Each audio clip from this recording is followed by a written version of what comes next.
Assalamualaikum warahmatullahi wabarakatuh. Saya Dita Amalia dengan NIM 632331395 dari kelas 631D07. Ideologi dapat diartikan sebagai paham, teori, dan tujuan yang merupakan satu program sosial politik menurut KBBI 2008-517. Komponen penting dalam ideologi yaitu sistem, arah, tujuan, cara berpikir, program sosial, dan juga politik. Menurut sastra prateja, ideologi adalah seperangkat gagasan atau pemikiran yang berorientasi pada tindakan dan diorganisir menjadi suatu sistem yang teratur. Sedangkan menurut Mubrianto, ideologi adalah sejumlah doktrin, kepercayaan, dan simbol-simbol sekelompok masyarakat atau suatu bangsa yang menjadi pegangan dan pedoman hidup atau pedoman kerja untuk perjuangan demi mencapai tujuan masyarakat atau bangsa itu sendiri. Pancasila sebagai ideologi negara memberikan keseluruhan pandangan cita-cita, nilai, dan keyakinan yang ingin diwujudkan dalam kehidupan sehari-hari yang konkret.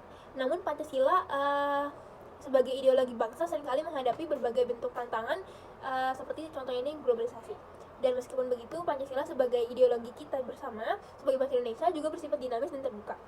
Yang berarti Pancasila tidak menutup diri dari perubahan yang terjadi dan mengikuti perkembangan zaman tanpa mengubah nilai-nilai dasar yang terkandung di dalamnya. Historis Pancasila sebagai ideologi negara berasal dari perjalanan sejarah bangsa Indonesia sejak zaman prakolonial hingga kemerdekaan.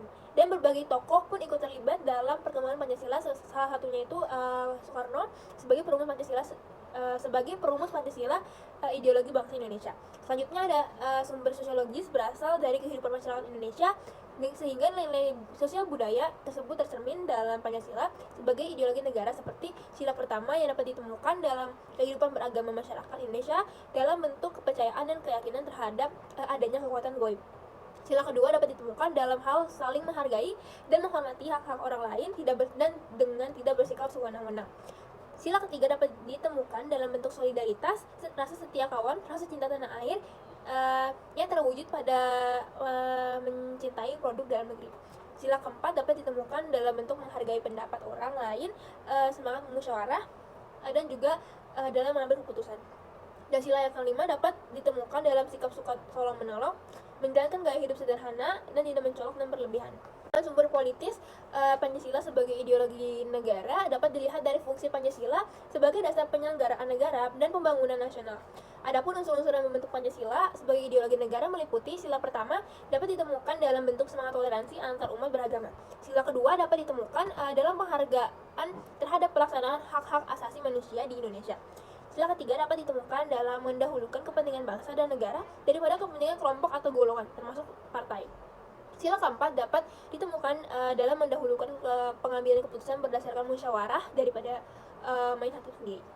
Dan sila kelima dapat ditemukan dalam bentuk tidak menyalahgunakan kekuasaan atau abuse of power untuk memperkaya diri atau kelompok, karena penyalahgunaan kekuasaan itulah yang menjadi faktor pemicu terjadinya korupsi.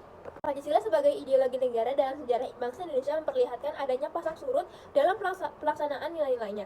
Seperti pada saat Soekarno, Pancasila juga mengalami pasang surut karena adanya ikut campur dengan ideologi komunisme dalam konsep Nasakom. Dan pada saat pemerintahan Presiden Soeharto, Pancasila diletakkan pada kedudukan yang sangat kuat dan menjadi asas tunggal bagi semua organisasi politik atau orpom dan organisasi masyarakat atau ormas.